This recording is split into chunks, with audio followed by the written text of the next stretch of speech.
যখন আব্দুল্লাহ ইবনে উবাই ইবনে সুলুল মারা গেল স্বাভাবিকভাবে, তখন তার সন্তান আব্দুল্লাহ আল্লাহর নবীর কাছে আসলেন, বললেন, ইয়া রাসূলুল্লাহ, আমার পিতা আব্দুল্লাহ ইবনে উবাই ইবনে সুলুল পৃথিবীর মায়া ত্যাগ করেছেন। আপনি হয়তো জেনেছেন, কিন্তু সন্তান হিসেবে আমরাও জানতাম তিনি ছদ্মবেশী ছিলেন। উপরে উপরে আল্লাহর ইবাদত করতেন, আপনার আনুগত্য করতেন, কিন্তু ভিতরের দিক দিয়ে তিনি কুফরি লালন করতেন। আপনার কাছ থেকে খবরগুলো কাফেরদের কাছে সরবরাহ করতেন। কিন্তু ইয়া রাসূলুল্লাহ, আপনার কাছে ফরিয়াদ করি, আমি তো উবাই ইবনে সুলুলের সন্তান, সে আমার বাবা।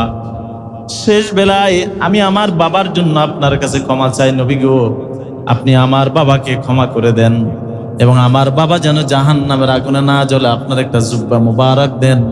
আপনার জুব্বা মুবারক পরিয়ে আমি আমার বাবাকে দাফন করতে চাই।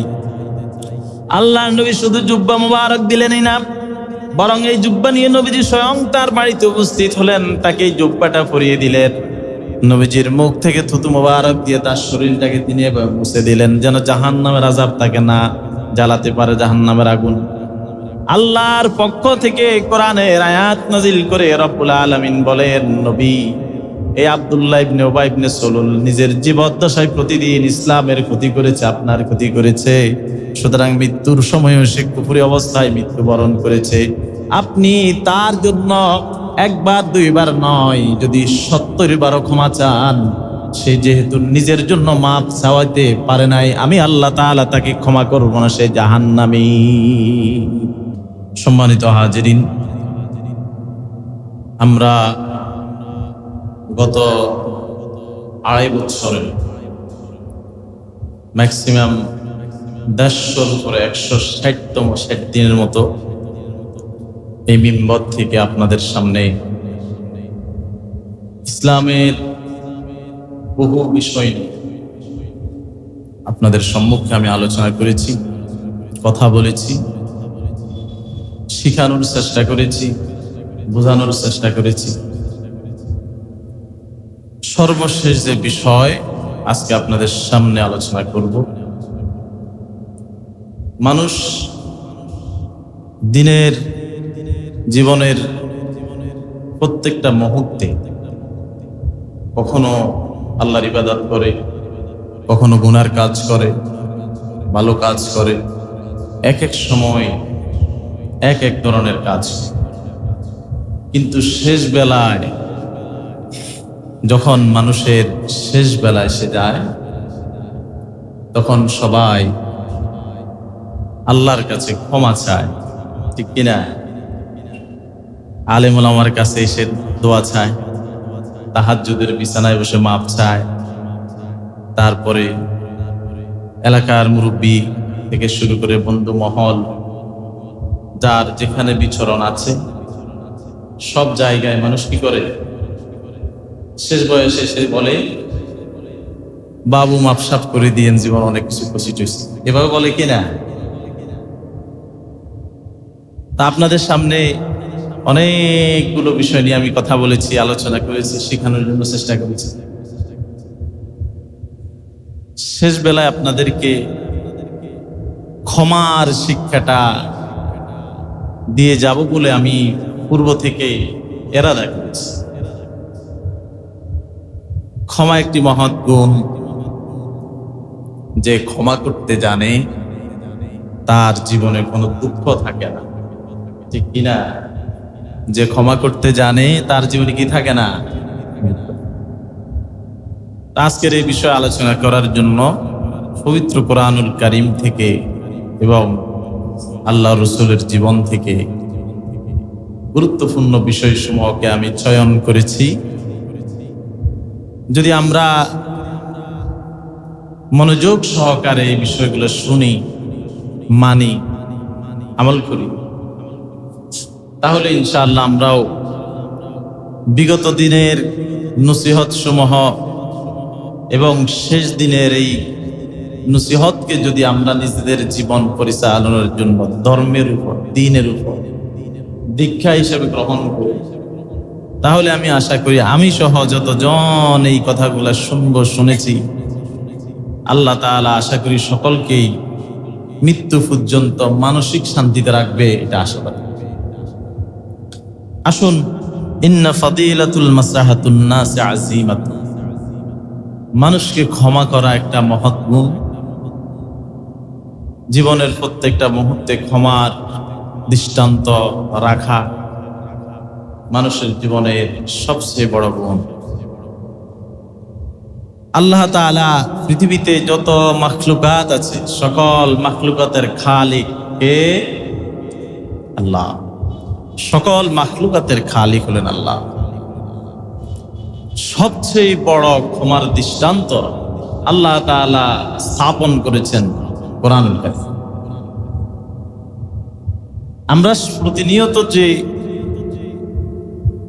যে সমস্ত গুনাহগুলো করি, নাফরমানি করি, আল্লাহর অবাধ্য হই, আল্লাহর মেজাজ যদি আমাদের মতো হইতো তাহলে অবস্থাটা আমাদের অবস্থা মশার মতো। বুঝেন, মশা যখন রানের উপর কামড় মারে তখন আপনি কি করেন? চেহারা হয়ে গেলে যায়, মিশে যায় শরীরে। তা আমি আর আপনি যেভাবে প্রতিনিয়ত গুনাহ করি, আল্লাহর মেজাজ যদি আমার আর আপনার মতো হইতো তাহলে আমাদের অবস্থা মশার মতো হয়ে। প্রতিনিয়ত টর্নেডো, ঘূর্ণিঝড়, সাইক্লোন, অতিবৃষ্টি, অনাবৃষ্টি, বন্যা, ঝড়, তুফান, এগুলা দিয়ে আমাদেরকে একেবারেই পৃথিবীতে বসবাস করার সুযোগ দিত না। ফেরা হাজিরিন, এই জন্য রব্বুল আলামিন আমাদের এই স্বল্পকালীন জীবনে, এই অল্প জীবনে জীবন তো দিয়েছেন অল্প, 55, 60, 65, 70, সর্বোচ্চ 75 থেকে 80। কেউ কেউ যদি ভাগ্যের কারণে 90 বছর বেঁচে যায়, সেটা তার জন্য অনেক কষ্টের হয়ে যায়, ঠিক কিনা? অল্প জীবনে আমরা আর কিবাই করতে পারবো? তারপরেও তো গুনার কাজ করে ফেলি বহুত। যতবার গুনার কাজ করি আল্লাহ রাব্বুল আলামিন আমাদেরকে ততবার ডাক দিয়ে যান। আল্লাহ রাব্বুল আলামিন ততবার ডাক দিয়ে বলেন, ওয়াস্তাগফিরুল্লাহ ইন্নাল্লাহা গফুরুর রহিম। ওয়াস্তাগফিরুল্লাহ, আল্লাহ তোমাদেরকে মাফ করে দেন, বলেন না সুবহানাল্লাহ। ওয়াস্তাগফিরুল্লাহ ইন্নাল্লাহা গফুরুর রহিম।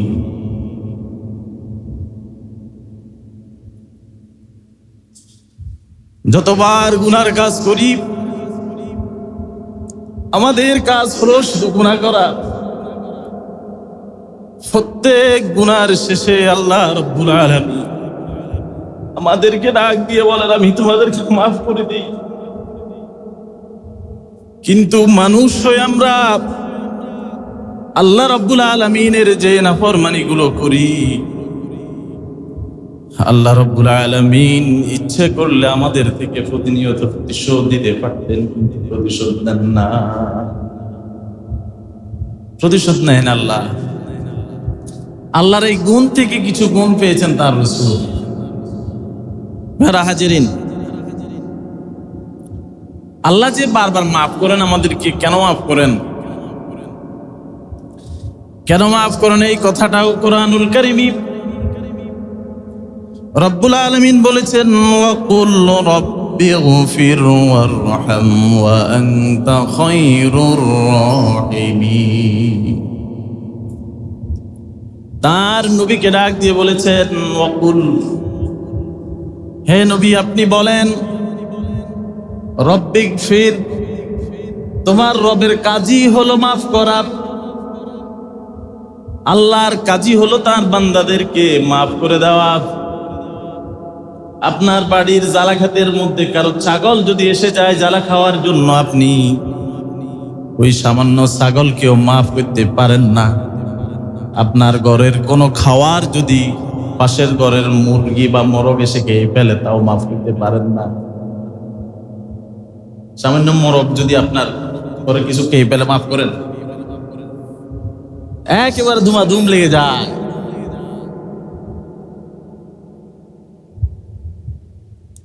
ফেরা হাজিরিন, আল্লাহ বলছেন ওয়ারহাম, শুধু মাফ করেন না, তিনি আমাদেরকে দয়াও করেন।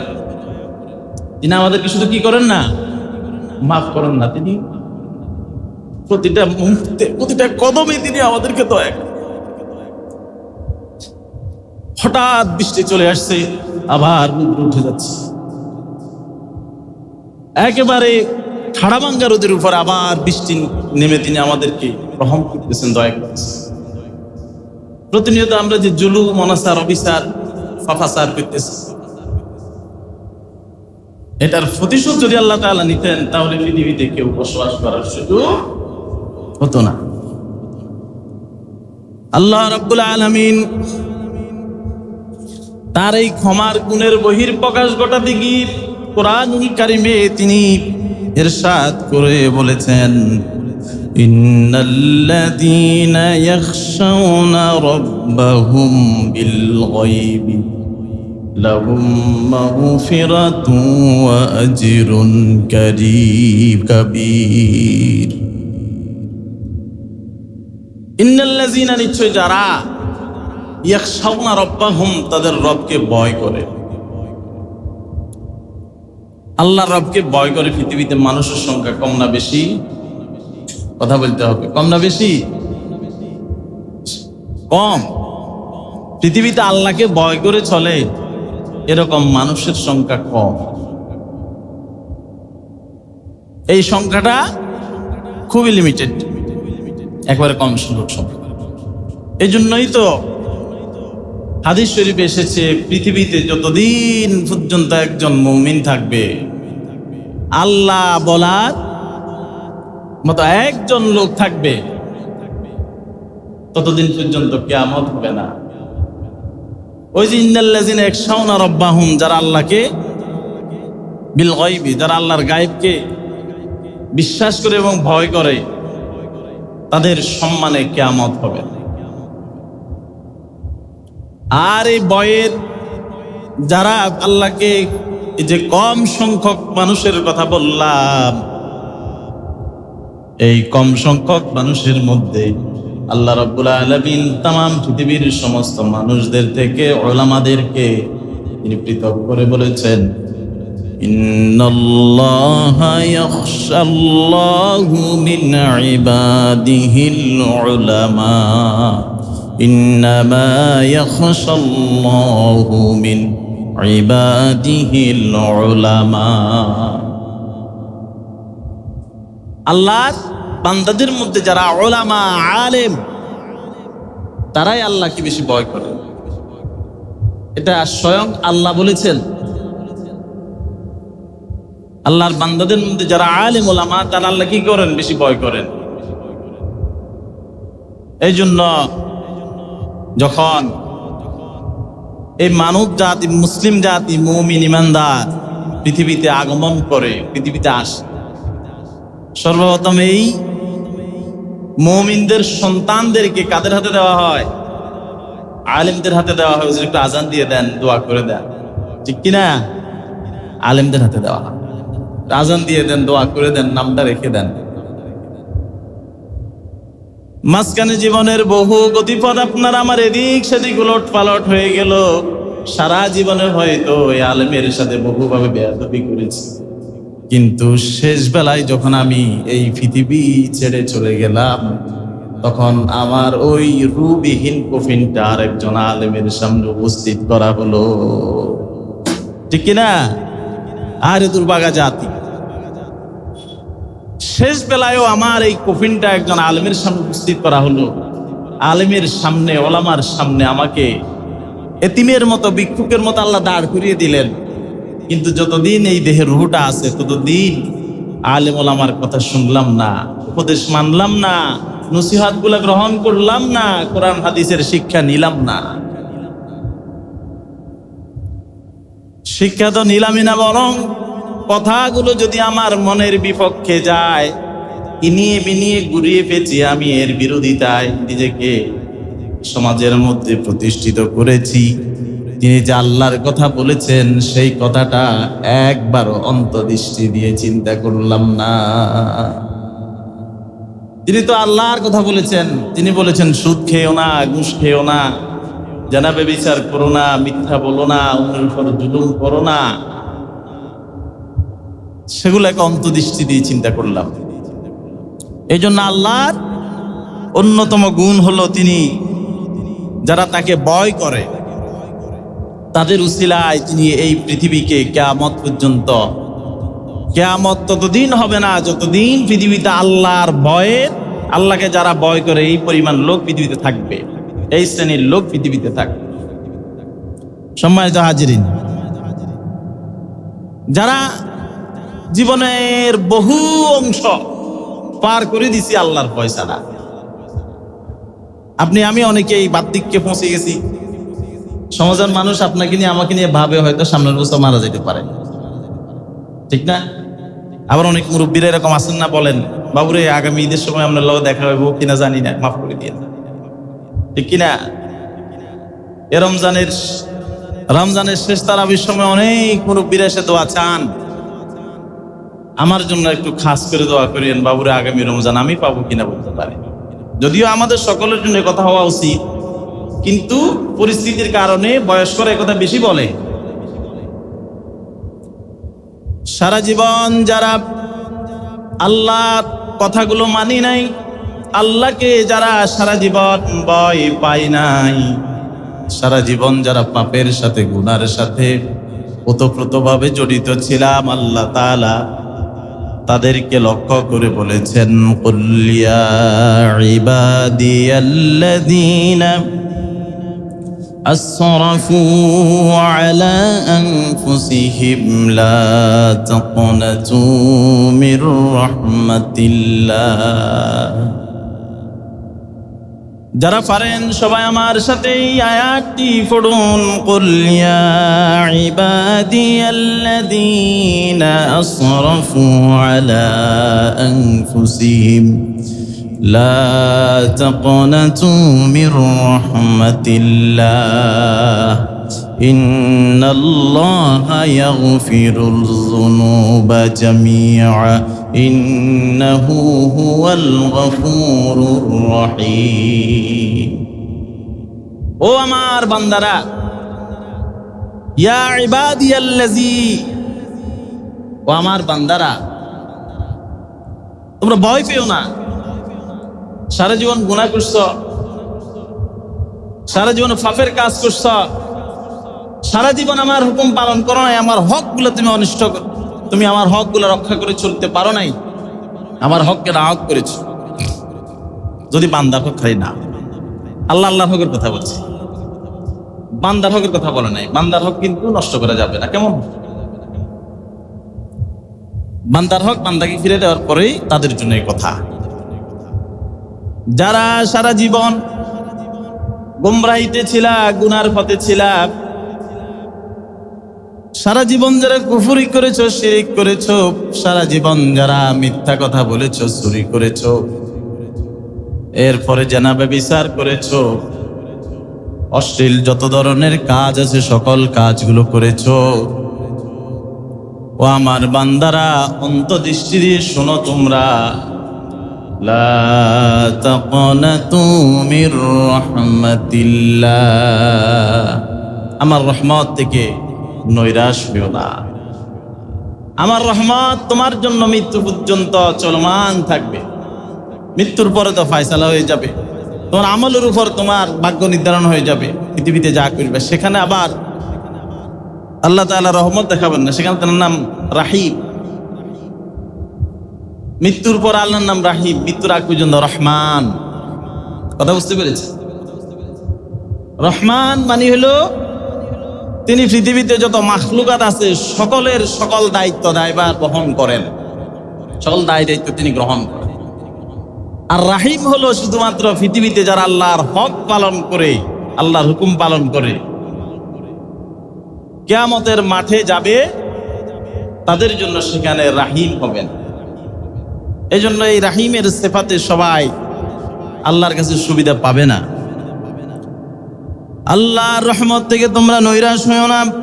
ইন্নাল্লাহা ইয়াগফিরুয যুনুবা জামিআ। সারা জীবনের গুনাহগুলোকে জীবনের শেষ লগ্নে এসে যদি তুমি বুঝতে পারো,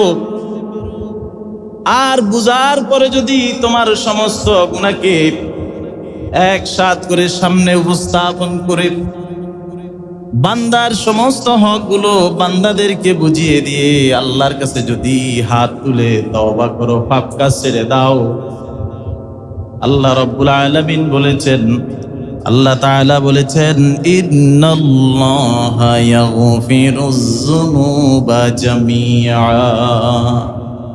সারা জীবনের সমস্ত গুনার কাজগুলো তিনি তোমাকে ক্ষমা করে দিবেন। এখানে সুবহানাল্লাহ বলে বাইরে না। জামিয়া, এই জামিয়া মানে হলো আপনার কাঁধে ফেরেশতা আসার শুরু থেকে শেষ পর্যন্ত এই যত ধরনের গুনার কাজ লেখা হয়েছে সকল গুনাহকে জামিয়া বলেছে। জামিয়া, সকল গুনাহকে তিনি কি করবেন? কবিরা গুনার জন্য তওবা করতে হবে, বান্দার হক বান্দাকে ঘিরে দিতে হবে, আল্লাহর হক আল্লাহর কাছে মাপ চেয়ে তওবা করতে হবে, তাহলে তিনি ক্ষমা করবেন। কারণ আল্লাহ রাব্বুল আলামিন হলেন ইন্নাহু হুয়াল গফুরুর রহিম। তিনি ক্ষমাশীল এবং বান্দাদের প্রতি দয়াবান, দয়াময়। সম্মানিত হাজিরিন, যারা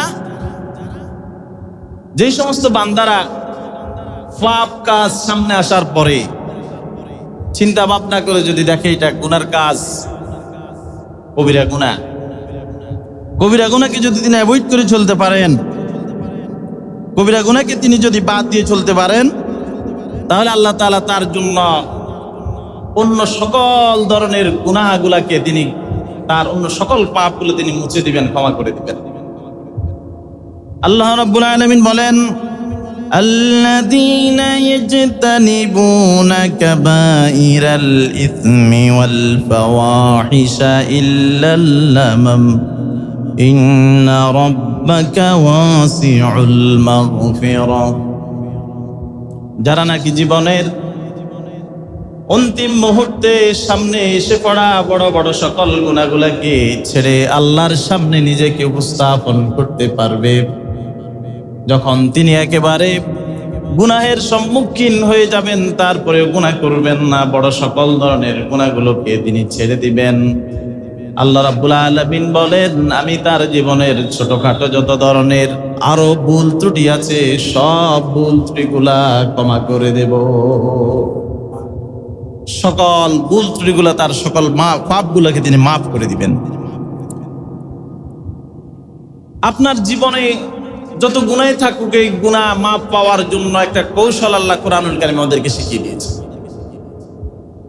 বান্দা যদি নবীজির একেবারে একনিষ্ঠ উম্মত হওয়ার চেষ্টা করে, নবীজিকে ভালোবাসে, নবীজির সুন্নাহসমূহকে যথাযথভাবে পালন করার চেষ্টা করে, আল্লাহকে যদি ভালোবাসতে চান, জান্নাত যদি পেতে চান, গুনাহগুলো যদি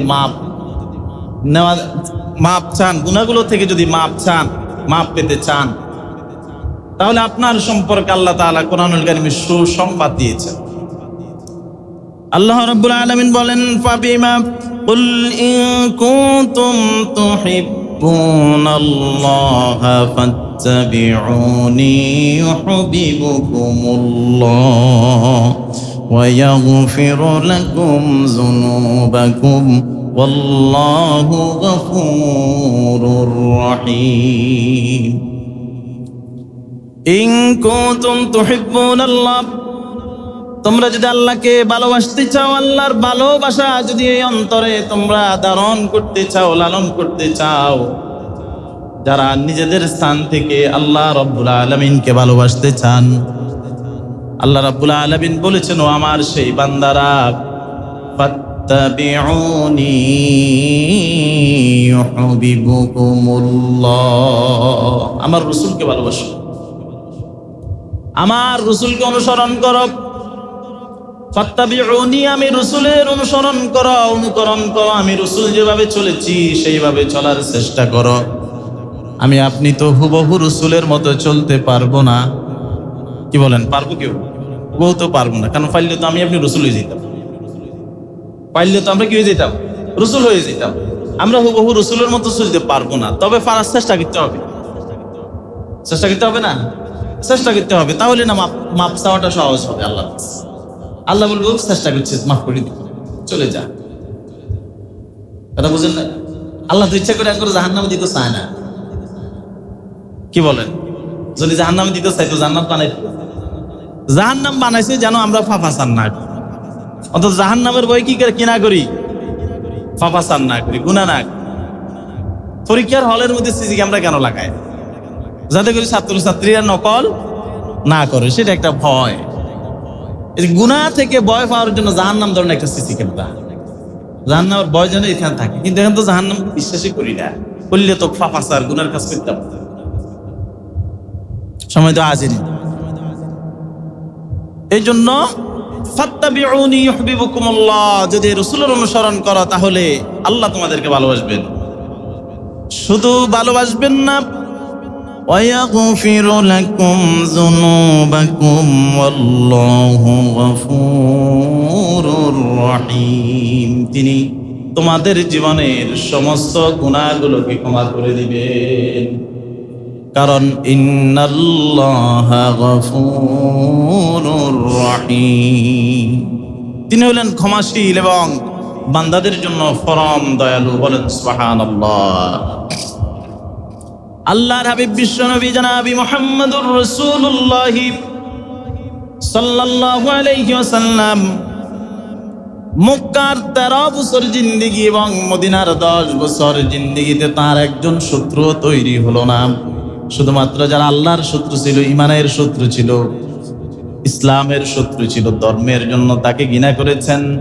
ব্যক্তি স্বার্থে ব্যক্তিগত কোনো কাজে আল্লাহর নবীকে কেউ পছন্দ করতেন না। পৃথিবীতে পছন্দের একমাত্র উজ্জ্বল দৃষ্টান্ত স্থাপন করে গেছেন আমার আপনার নবী সাইয়্যিদুল মুরসালিন খাতামুন নবিয়্যিন জনাবি মুহাম্মদুর রাসূলুল্লাহ সাল্লাল্লাহু আলাইহি ওয়াসাল্লাম। আল্লাহর নবী মক্কাতে এত সোনার জীবন তিনি গঠন করেছেন, সেই জন্য মক্কার আবাল বিদ্যা বনিতা, শিশু থেকে বিদ্যা পর্যন্ত সবাই তাকে শিওনাম মুহাম্মাদে না ডেকে সবাই তাকে আল-আমিন ডেকেছেন, আস-সাদিক ডেকেছেন। এক একজন ভালোবেসে এক এক নামে তাকে ডেকেছেন। তিনি যেভাবে স্ত্রীদের প্রিয় লোক ছিলেন, সেভাবে তিনি তার বন্ধুদের সাহাবীদের প্রিয় লোক ছিলেন। বাবা মার স্নেহ তো তিনি পান নাই। চাচার প্রিয় লোক ছিলেন, প্রতিবেশীর প্রিয় লোক ছিলেন। শুধুমাত্র দিন প্রচার করার জন্য তারা তাকে অপছন্দ করেছে। আল্লাহর হাবিব হিজরতের রজনীতে কাফেরদের আক্রমণে তিনি আক্রান্ত হয়ে মক্কাতুল মুকাররমা ছেড়ে যখন মদিনার দিকে পাড়ি জমাচ্ছেন, চলে যাচ্ছেন, পিছনের দিকে বারবার থেকে কাবার দিকে তাকিয়ে বলতেছে, ও কাবা, মনে খুব ইচ্ছা ছিল, আশা ছিল, আমি তোকে ভালোবাসবো, তোর খেদমত করব, সারা জীবন তোর খেদমতের পিছনে নিজের জীবনটা কাটিয়ে দিব। কিন্তু তোর এই নিষ্ঠুর সন্তানেরা আমাকে তোর খেদমত করতে দিল না। আল্লাহর নবী নিজের পরিবার পরিজন আত্মীয় স্বজন সকলকে রেখে রাতের আধারে কাফিরদের অত্যাচারের কারণে আল্লাহর হুকুম নিয়ে মক্কা ছেড়ে চলে গেলেন। মদিনাতে গিয়ে ইসলামের জন্য রাষ্ট্র গঠন করলেন, কোরআনের আইন প্রতিষ্ঠা করলেন। সাহাবায়ে কেরামদেরকে নিয়ে মদিনার এই ছোট্ট জীবন সুন্দরভাবে কাটাচ্ছেন। কিন্তু সেখানেও এই মক্কার কাফের গোষ্ঠী আমার আপনার নবীকে সুন্দরভাবে বাঁচতে দিলেন না। 1 বছর পরে শুরু করে দিলেন বদরের যুদ্ধ, এরপরে আবার উহুদের যুদ্ধ, খন্দকের যুদ্ধ, তারপরে বিভিন্ন যুদ্ধগুলো নবীর উপর চাপিয়ে দিলেন। এত কিছু করার পরেও উহুদের যুদ্ধে নবীজির দান্দান মুবারক শহীদ হয়ে গেল, নবীজি রক্তাক্ত হয়ে গেলেন, মাথার মধ্যে লোহার আংটা ঢুকে গেল। আল্লাহর হাবিবের অসংখ্য সাহাবী জীবন দিয়েছেন। ইসলামের জন্য প্রাণ প্রিয় চাচা হযরত আমির হামজা রাদিয়াল্লাহু তাআলা আনহুর কলিজাটা এই দেহ থেকে একেবারে খুলে নিয়ে ছিপিয়ে ফেললেন। তার নাক আলাদা করলেন, কান আলাদা করলেন, চক্ষু আলাদা করলেন। এত কষ্ট দেওয়ার পরেও মক্কাতে নবীজি সেজদারত অবস্থায় নবীজির মাথার উপরে মক্কার কাফেররা ওটের নাড়ি উড়ি বিষটা চেপে দিয়েছেন। আবুল আহাব নবীজির মুখের উপর দাঁড়িয়ে থুতু নিক্ষেপ করেছেন। এই সোনার মানুষটাকে কখনো কখনো পাগল বলেছেন, কখনো কখনো গণক বলেছেন, জাদুঘর বলেছেন। এভাবেই করে অপমান করেছেন, নির্যাতন করেছেন। ইসলামের দাওয়াত দেওয়ার কারণে নবীর 2 জন কন্যাকে তালাক দিয়ে দিয়েছে। এত নির্যাতন সহ্য করার পরেও আল্লাহর নবী যখন তার সাহাবীদেরকে নিয়ে মক্কা বিজয় করে সগর্বে বীরের বেশে 10,000 সাহাবী নিয়ে মক্কাকে চতুর্দিক থেকে তিনি মক্কা আক্রমণ করার জন্য, জয় করার জন্য আসলেন। রাসূল কারীম সাল্লাল্লাহু আলাইহি সাল্লাম যেদিন মক্কা জয় করলেন, মক্কা বিজয় হলো। মক্কা বিজয়ের দিনে মক্কার যত কাফের ছিল, মুসলিম আবু সুফিয়ান, এরপরে হিন্দা, ইকরামা সহ আরো যত ধরনের কাফের ছিল, যারা ইতিপূর্বে নবীজিকে কষ্ট দিয়েছে, গালিগালাজ করেছে, আল্লাহর নবী ইচ্ছা করলে ওই দিন মক্কার সমস্ত কাফের গুলাকে তিনি দেহ থেকে এই গর্দানটা নামিয়ে দিতে পারতেন। পারতেন কিনা? পারতেন। কিন্তু নবীজি কারো থেকে কোনো ধরনের প্রতিশোধ নিলেন না, কাউকে কোনো ধরনের আক্রমণ করলেন না, নির্যাতন করলেন না, বরং সমস্ত মানুষদেরকে লক্ষ্য করে তিনি কাবার সামনে দাঁড়িয়ে বলেছেন, আজকে তোমাদের জন্য আমি সেই কথাটাই বলবো যেই কথাটা ইউসুফ আলাইহিস সালাতু ওয়াস সালাম তার ভাইদেরকে বলেছেন। আজকে আমার এই জাতির লোকদের উপর আমার কোনো রাগ নাই, অভিমান নাই, গোসা নাই, তোমাদের সকলকে ক্ষমা করে দিলাম। বলুন সুবহানাল্লাহ। আল্লাহ রাব্বুল আলামিন বলেছেন, وَبِمَا رَحْمَةٍ مِّنَ اللَّهِ لِنتَ لَهُمْ وَلَوْ كُنتَ فَظًّا غَلِيظَ الْقَلْبِ لَانفَضُّوا مِنْ حَوْلِكَ فَاعْفُ عَنْهُمْ وَاسْتَغْفِرِ اللَّهَ وَاسْتَغْفِرْ لَهُمْ। ও নবী, আপনি যদি আপনার নিকটবর্তী আশপাশের এই মানুষদের প্রতি ফাইমা রহমাতিন, আপনি যদি তাদের প্রতি দয়া ফরবশ না হতেন, দয়া না করতেন, তাদেরকে যদি স্নেহ না করতেন, তাহলে এত সকল মানুষ আপনার জীবদ্দশা আপনার উপর হাতে হাত রেখে ঈমান গ্রহণ করতো না। বরং রূঢ় আচরণ যদি আপনি তাদের সাথে করতেন, তারা আপনার থেকে দূরে সরে যেত। আপনি দয়া করেছেন, ক্ষমা করেছেন বিদায় আজকে আপনি 1.25 লক্ষ সাহাবীকে নিয়ে শেষ বেলায় বিদায় হজ করতে পেরেছেন। আজকে সারা পৃথিবীতে 150-200 কোটির উপরে মুসলমান বসবাস করে, আরো কোটি কোটি মুসলমান পৃথিবী থেকে বিদায় নিয়েছেন, ভবিষ্যতে আসবেন। কথা কি বুঝতে পেরেছেন প্রিয় ভাইয়ের আমার? তাবুকে যখন, এরপর উহুদে আল্লাহর নবী দ্বীনের দাওয়াত দেওয়ার জন্য গেলেন, উহুদের লোকজন নবীজির সাথে কি আচরণ করছে? নবীজিকে তাদের যুবকদেরকে লেলিয়ে দিয়েছে যে পাগল, একে বলো পাগল বলে তোমরা তাকে ইয়ে করো, তাইফ থেকে বের করে দাও। তারা শুধু পাগল বললো না, পিছনে পাগল পাগল বলে মিছিল করতে লাগলো, এবং যার হাতে যেটা ছিল ছোট ছোট বড় বড় পাথরের কোনা নিয়ে নবীজিকে নিক্ষেপ করতেছে। আল্লাহ নবীর শরীর মোবারক থেকে রক্তগুলা গেমে গেমে ফুটতেছে, জমিনে পড়বো। জমিনে যদি আল্লাহ রসুলের রক্ত ফুটতো, তাহলে যেখানে পড়তো সেখানে আর ফল ফসল জন্ম নিত না। সেই জন্য নবীজি রুমাল দিয়ে রক্তগুলাকে তিনি মুছে নিচ্ছে। রক্তাক্ত অবস্থায় আঙ্গুর বাগানে যখন আশ্রয় নিলেন সাহাবী, আল্লাহ হযরত জিবরাইল আলাইহিস সালাতু ওয়াস সালাম পাহাড়ের সাহাবীদেরকে নিয়ে নবীজির কাছে আগমন করলেন যে, তোমরা, হে আল্লাহ রসুল, আপনি যদি আমাদেরকে অনুমতি দেন, তাইফের চতুর্দিক থেকে পাহাড়গুলাকে চেপে এই পাহাড়ের এই তাইফের কাফেরগুলাকে শেষ করে দেব। আল্লাহ রসুল বলেছেন, না, তোমরা যদি তাদেরকে শেষ করে দাও, তাহলে আমি কাদের কানে পৌঁছাবো লা ইলাহা ইল্লাল্লাহু মুহাম্মাদুর সাল্লাল্লাহু আলাইহি ওয়াসাল্লাম।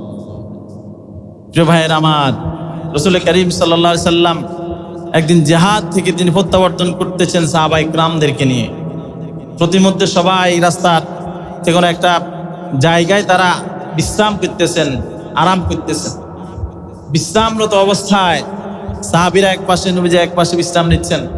একজন ইয়াহুদি সে নবীজিকে দূর থেকে দেখে কাছে আসলেন। আসার পরে দেখলেন যে সবাই ঘুমাচ্ছে। এটাকে সুবর্ণ সুযোগ মনে করে নবীজির তরবারিটা সেই নিয়ে নবীজিকে হত্যা করার জন্য তরবারির উপরে উত্তোলন। তখন আল্লাহর হুকুমে তার হাতটা এখানে আটকে গেল, তরবারিটা হাত থেকে পড়ে গেল। ঘুম থেকে নবীজি উঠে যখন উঠলেন তখন দেখলেন যে অবস্থা। তখন জিজ্ঞেস করলেন, কে তুমি, তোমার এই অবস্থা কেন? বললেন যে আমি আপনাকে হত্যা করার জন্য আসছি। আল্লাহ রসুল সাহাবায়ে কিরামদেরকে ডাক দিলেন। সাহাবায়ে কিরামরা এই দৃশ্য দেখলেন, সবাই তাকে হত্যা করার জন্য উদ্যত হলেন। নবীজি বললেন, না, তাকে হত্যা করার প্রয়োজন নেই, আল্লাহ তো তাকে শাস্তি দিয়ে দিয়েছে, সুতরাং তাকে মাফ করে দিলেন। তিনি চলে গেলেন, স্বজাতির কাছে গিয়ে গেলেন, আমি আজকে এক মহা মানবের সান্নিধ্য পেয়েছি। বলেন সুবহানাল্লাহ। প্রিয়রা হাজিরিন, আমরা আব্দুল্লাহ ইবনে উবাইয়ের কথা সকলে জানি। আব্দুল্লাহ ইবনে উবাই ইবনে সুলুল মক্কার একজন নিকৃষ্ট ইয়াহুদি ছিল, মক্কার নেতা ছিল সে। আল্লাহ রসুল মদিনার নেতা ছিলেন সে। মদিনাতে রসুল হিজরত করে যখন আসলেন, আসার পূর্বে এই আব্দুল্লাহ ইবনে উবাই ইবনে সুলুল মদিনার প্রধান হওয়ার কথা ছিল, কিন্তু নবীজি আসাতে তখন নবীজি প্রধান হয়ে গেলেন, সে হইতে পারল না। তখন সেই প্রতিশোধ নেওয়ার জন্য ছদ্মবেশে আব্দুল্লাহ ইবনে উবাই ইবনে সুলুল প্রতিশোধ দেওয়ার জন্য সবসময় নবীজির পাশে থাকতেন, ফাগড়ি মাথায় দিতেন, মেসওয়াক হাতে রাখতেন, জুব্বা পড়তেন, নামাজ পাঁচ ওয়াক্ত পড়তেন, নবীজির সাথে সাথে সাহাবীদের বাড়িতে গিয়ে দাওয়াত খাইতেন, কথা বুঝছেন, দোয়া করতেন। কিন্তু নবীজির থেকে গোপন সমস্ত কথাগুলো নিয়ে কাফেরদের কাছে সরবরাহ করতেন। পিছনের দিক থেকে নবীজিকে হত্যা করার জন্য বহু ধরনের পরিকল্পনা সে করেছে। আল্লাহ রসুল এগুলো জানতেন, কিন্তু আল্লাহর পক্ষ থেকে কোনো নির্দেশনা না আসার কারণে তিনি কিছুই বলেন নাই। অবশেষে যখন আব্দুল্লাহ ইবনে উবাই ইবনে সুলুল মারা গেল স্বাভাবিকভাবে, তখন তার সন্তান আব্দুল্লাহ আল্লাহর নবীর কাছে আসলেন, বললেন, ইয়া রাসূলুল্লাহ, আমার পিতা আব্দুল্লাহ ইবনে উবাই ইবনে সুলুল পৃথিবীর মায়া ত্যাগ করেছেন।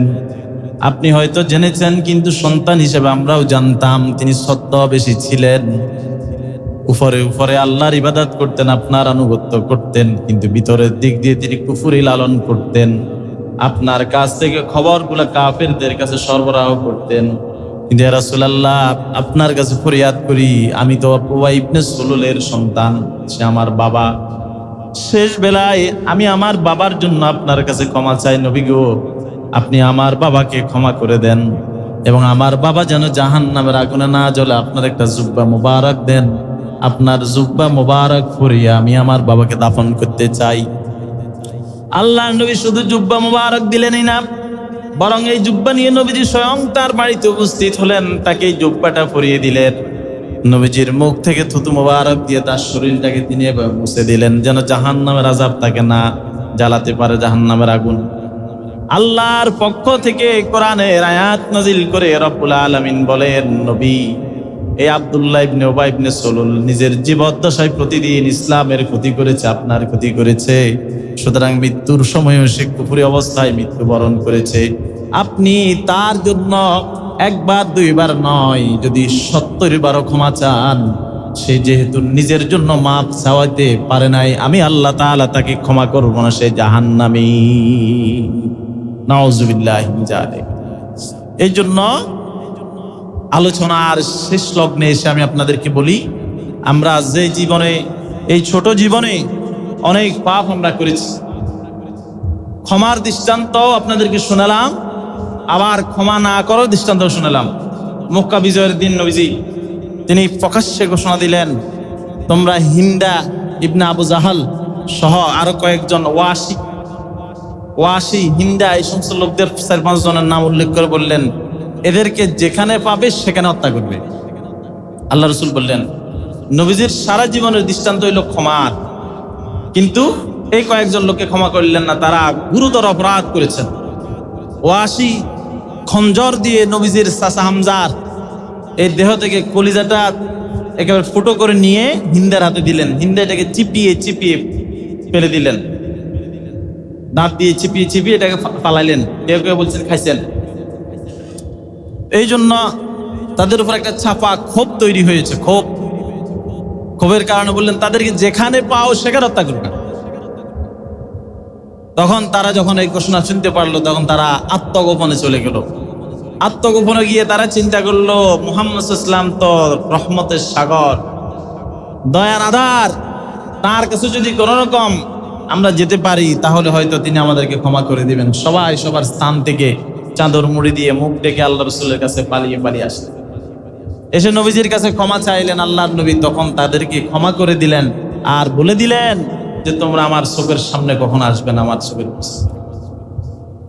তখন ওয়াসি প্রতিজ্ঞা করেছিল যে খঞ্জর দিয়ে আমি ইসলামের একজন বীর মুজাহিদকে, ইসলামের একজন শ্রেষ্ঠ সন্তানকে শহীদ করেছি, সেই খঞ্জর দিয়ে আমি কাফেরদের শ্রেষ্ঠ সন্তানকে শহীদ করব। এই প্রতিজ্ঞার আলোকে সেই ইয়ামামার যুদ্ধে মুসাইলামাতুল কাজ্জাবকে হত্যা করেছে, জাহান্নামে পাঠিয়েছে। কথা বুঝতে পেরেছেন? এই জন্য মুসলমান হিসেবে আমাদের সকলের প্রতিজ্ঞা এমন হওয়া উচিত। আমরা তো সবাই এখানে মুসলমান, কারো কোনো সন্দেহ আছে? সবাই মুসলিম কিনা? মুসলিম। তাহলে মুসলমান হলে আমাদের জীবনে গুনাহও আছে, এই ব্যাপারে সন্দেহ আছে? গুনার জন্য আল্লাহর কাছে মাপ চাওয়া যাবে? আল্লাহর কাছে মাপ না চাইলে কার কাছে চাইবেন? হ্যাঁ, মানুষের কাছে মাপ চাইলে অনেক সময় মাফ করে দেয় না। তুই যে পাপ করছো তোর মাফ করতে না, যা চলে যা, বলে কি না? আমাদের তো একটু রাগ টাক বেশি, তো এই জন্য আল্লাহর কাছে মাপ চাইলে আল্লাহ এই কথা বলে না। আল্লাহ বলেন একেবারে গলার কাছে গড়গড়া শব্দ আসি গেলেও যদি কোনো রকম মাপ শব্দটা চাইতে পারে, উচ্চারণ করতে পারে, আল্লাহ তাকে মাফ করে দিবেন গড়গড়া আসার আগ পর্যন্ত। এই জন্য ভাইয়ের আমার, যে জীবনে আছি, জীবনের যে যেখানে আছি, যে অবস্থানে আছি, সবাই সবার অবস্থান থেকে আল্লাহর কাছে মাপ চাইব অতীতের গুনার জন্য, মানুষের ক্ষতি না করার জন্য চেষ্টা করব, মানুষকে কষ্ট না দেওয়ার চেষ্টা করব। এই মেম্বার থেকে, এখান থেকে, এই মাইক থেকে, এই মাইক্রোফোন থেকে, এখান থেকে আমি আপনাদের সামনে গত 2 বছর 7 মাস প্রায় অন্তত 150 উপরে কথা বলে আলোচনা করেছি। 1 বছরে 53-54টা জুমা শুক্রবার পড়ে, তো সেই হিসাবে অন্তত 150-160 এরকম হবে আমি দিন আপনাদের সামনে এখানে কথা বলেছি। আমরা তো মানুষ, আসলে আমাদের চরিত্র তো নবীর চরিত্রের মতো হবে না। আমরা তো মানুষ, তো মানুষ আলোকে এখানে যারাই বসেন তাদের চিন্তা থাকে যে মানুষদেরকে হেদায়েতের জন্য কিছু বলা। সে হেদায়েতের কথা বলতে গিয়ে কখনো সুন্দরভাবে নরম ভাবে বলেছি, আবার কখনো গরম হয়ে বলেছি, আবার কারো গুণাগুলো একটু খুঁচিয়েও বলেছি। ব্যক্তিগতভাবে কারোর সাথে তো আমার কোনো দ্বন্দ্ব নাই, কারোর সাথে আত্মীয়তাও নাই, কারোর সাথে সেরকম সম্পর্কও নাই। আছে সম্পর্ক আমাদের সকলের ইমাম এবং মুসল্লি। আমরা সবাই সবাইকে ভালোবাসি কার জন্য? আল্লাহর জন্য ভালোবাসি। আবার কেউ কাউকে ঘৃণা করলে সেই ঘৃণাটাও কার জন্য করব? আল্লাহর জন্য করব। তো এই জন্য আজকে শেষ জুমায় আমি আপনাদের সামনে আমার অতীতে যে সমস্ত কথাগুলো আপনাদের সামনে বলেছি, কেউ যদি আমার কোনো কথায় মনে কষ্ট পেয়ে থাকেন, যে আপনি হয়তো মনে করেছেন আপনাকে বলেছি, আসলে তো আপনাকে বলি নাই, বলেছি আপনার সংশোধনের জন্য। কি বলেন? বলেছি আপনার সংশোধনের জন্য বলেছি। তা আপনি হয়তো মনে করেছেন আপনাকে, যারা মনে করছেন আর কি। তো এই জন্য আশা করি আপনাদের ছোট ভাই হিসেবে আপনারা এই মনের মধ্যে চাপা ক্ষোভ রাখবেন না, ক্ষমা সুন্দর দৃষ্টিতে করবেন। আপনি যদি মানুষকে ক্ষমা করতে জানেন, আল্লাহ আপনাকে ক্ষমা করবে। এরপরে আমার ব্যক্তিগতভাবে কারোর উপর আমার কোনো মনে কষ্ট নাই, ব্যক্তিগতভাবে কারোর উপর আমার কোনো কি নাই, মনে কষ্ট নাই। সুতরাং ক্ষমা করা তো প্রশ্নই আসে না। মনে কষ্ট থাকলে না ক্ষমা, মনে কষ্ট। আপনারা কেউ আমাকে কখনো কষ্ট দেন নাই, আপনারা সবাই আমাকে ভালোবেসেছেন। আমাদের মা বোনদের জন্য একটা কথা বলে যাই, এই সমাজের মা বোনেরা অনেক কষ্ট করে আমাদেরকে দীর্ঘদিন রান্না বান্না করে খাওয়াইছে। এবার আপনাদের ঘরে ঘরে দাওয়াত খেয়েছি, আপনাদের ঘরের খাওয়ার খেয়েছি, মা বোন অনেক কষ্ট করে রান্না করে খাওয়াইছে আমাদেরকে। তা আমরা সকলের জন্য দোয়া করি, আল্লাহ তাআলা তাদের এই প্রতিদান তো আমরা দিতে পারবো না, এতদিনের প্রতিদান আমরা কি দিতে পারবো? পারবো না। শুধু এতটুকু দোয়া করি যায়, আল্লাহ তাআলা যেন তাদেরকে কিয়ামতের ময়দানে নৈরাশ না করেন, এই উসিলা আল্লাহ যেন তাদেরকে মাফ করে দেন, জান্নাত দান করেন। আমাদের মা বোনদের জন্য দোয়া রইল। আর আমাদের ভাইরা আপনারা যারা সামনে আছেন সকলের জন্য দোয়া করি, আল্লাহ তাআলা যেন আপনাদের সকলের জীবনের সমস্ত মঙ্গল আল্লাহর কাছে কামনা করি। আপনাদের মনের সমস্ত আশাগুলো, সমস্ত উদ্দেশ্যগুলো আল্লাহ যেন কবুল করেন। সকল বলে আমিন। আল্লাহর জন্য সকলের কাছে দোয়া করি। আমি আমার পক্ষ থেকে আপনাদের সকলের জন্য আল্লাহর কাছে মাপ চাই, আল্লাহ যেন সকলকে মাফ করে দেন। সকল বলেন আমিন। আপনারাও আপনাদের গুনার জন্য আল্লাহর কাছে মাপ চাইবেন, তওবা করবেন। আজকে যতটুকু আলোচনা করেছি আল্লাহ তাআলা আমাদের সকলকে আমল করার তৌফিক দান করুক। সকল বলে আমিন। হাযা মা ইনদি ওয়াল ইলমু ইনদাল্লাহ। আসসালামু আলাইকুম ওয়া রাহমাতুল্লাহ।